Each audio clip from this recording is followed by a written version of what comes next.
Hey everybody, good afternoon. Ivan here, coming up to you live online on YouTube as we do with the YouTube video version comments for the topic of the week. Today's topic of the week is pricing tiers. We're going to define what is a pricing tier. We're going to talk about how a pricing tier can be valuable, powerful you, and life-changing for team members in your shop. And then we'll talk about what's involved in actually instituting and executing a tiered pricing system within your barber shop and hair salon. Chat is open. Like, comment, and share. Pop on your notifications and never miss a live episode here where we're talking about building and growing business in the haircut business.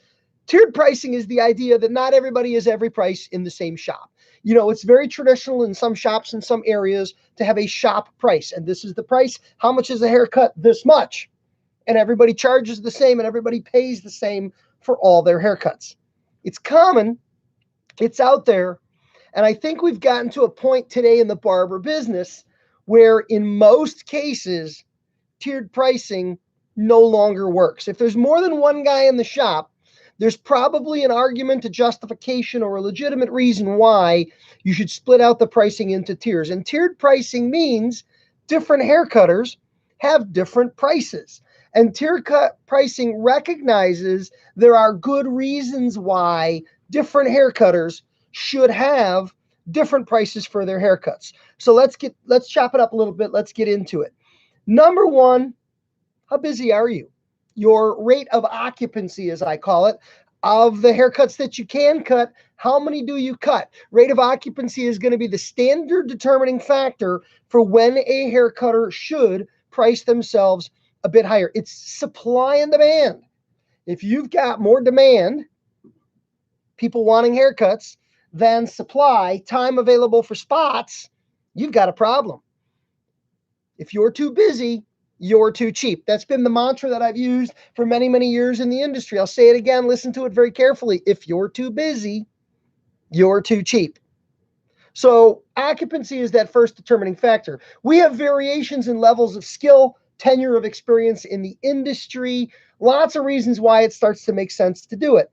And one of the reasons why people don't do it is they want everybody coming in at the same price. I get it, but it doesn't make a lot of sense. One of the reasons why people are resistant to having different prices is understanding and communication on the part of the customers. We'll talk about how we can achieve that. But before we go there, recognize and understand occupancy is the metric for raising prices. Price increases is the reward for getting busy. So in a shop, and I hear from haircutters all the time saying, hey, I'm in this shop, my chair's blowing up, I'm the busiest guy here, the other guys are sitting around watching me, and we're all the same price, and I want to go up, and the boss won't let me go up. The boss needs to tune into this video to understand that if he's not going to let you go up on price, you're going to be coming at him looking for more commission. And he shouldn't be doing that. We don't raise our income, raise our compensation through percentage increases. We raise our compensation through price increases at that same percentage. We don't give people a bigger slice of pie. We bake a bigger pie and everybody gets their slices. So if you're not splitting out prices, you're holding some people back. That's a negative. The other side of not splitting out prices is if you're not splitting out prices, if you've chosen to price a little higher, you're challenging the people trying to grow. Because let's be honest, you may have haircutters whose technical quality, speed of service, and customer service experience is not worthy of that higher price yet. So these are some of the good reasons why you want to go to tiered pricing. Let's talk about how. Let's talk about making it simple, seamless, and easy. Let's talk about creating a system whereby when you're done watching this video, you could institute tiered pricing tomorrow. Whatever day tomorrow is, based on whatever day you're watching this video, you could institute a tiered pricing program tomorrow for your team. And here's what you do. Number one, you establish your shop price. Your shop price is established as the price of the lowest tier. So I'm just going to make some notes so I can keep this straight. But let's say there's 3 of you in the shop. And let's say you're the owner or manager and your name is Tim.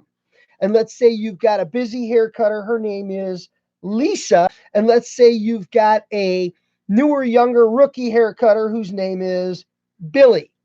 All right. So if these are your 3 hair cutters, Tim, the owner manager, Lisa, the busy hair cutter, and Billy, the rookie. And that's not an uncommon scenario. You may have a lot more barbers, but in that 3 scenario situation, you establish your shop price based on your lowest tier. So Billy, who's your rookie and he's lowest, we'll say Billy's going to be 20 bucks.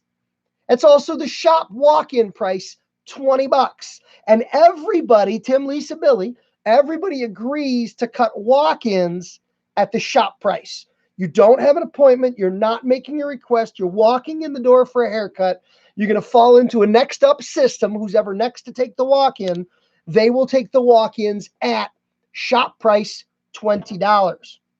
After that, Lisa, who's busier, who's growing, who's earned it, who's got some chops, who's got her chair filling up, we're going to make her 25. That's the next jump up in the tier. And then there's Tim, the owner, the manager, the busy guy. Tim's the guy that Lisa and Billy are sometimes watching cut hair, and he's got 2 more waiting. He's top tier. He's going to be 30. Signage is the key.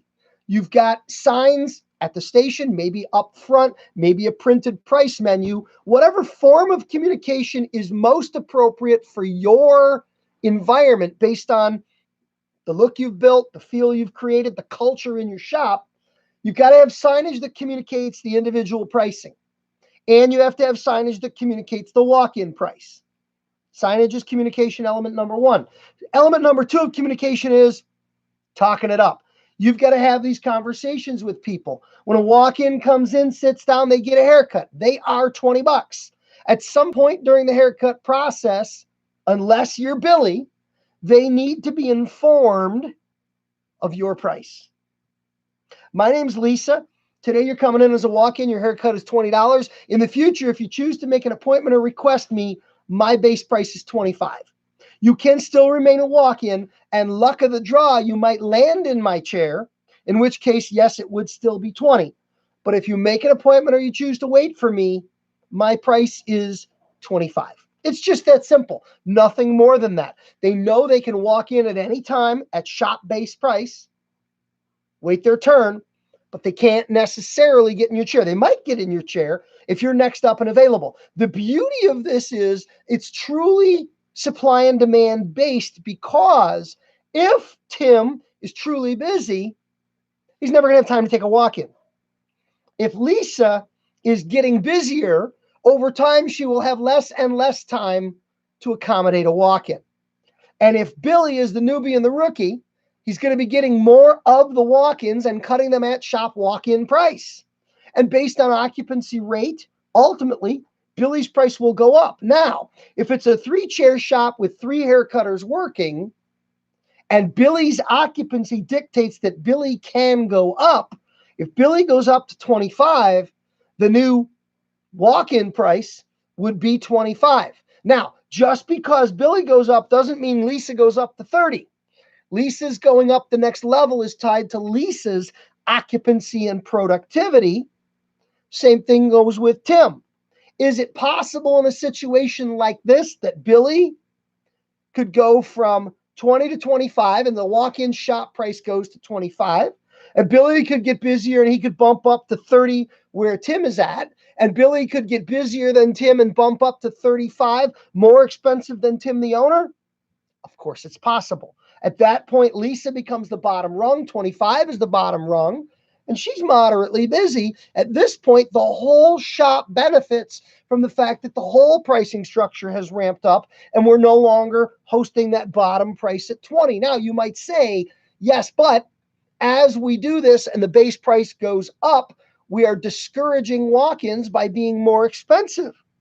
Yes. And at that point, you don't need walk-ins because everybody is already busy. And that wouldn't happen unless you established a base following of consistent, regular business at your consistent prices. So we've talked about what tiered pricing is.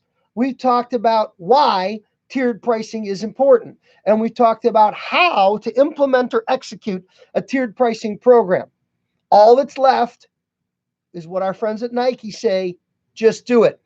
You got to implement a program. If you need help, reach out to me. Comment here, direct message me privately. Get together with me to have that conversation about what do you need to do? What are your specific concerns within your business about executing a tiered pricing concept? Everybody wins. Customers get better service, workers get a raise, the business grows. Everybody wins with tiered pricing. I'm excited to share the concept and looking forward to helping people implement their tiered pricing programs. I look forward to hearing from you soon. Comment, let's get a conversation started. Subscribe so you never miss a video. Turn on notifications so you know when it's happening. Thanks for being here for the topic of the week, tiered pricing. Patreon.com/Ivan Zuda is the website where these conversations continue and are going on a constant basis. We'd love to have you there. Click the link in the description. Thanks. Bye-bye.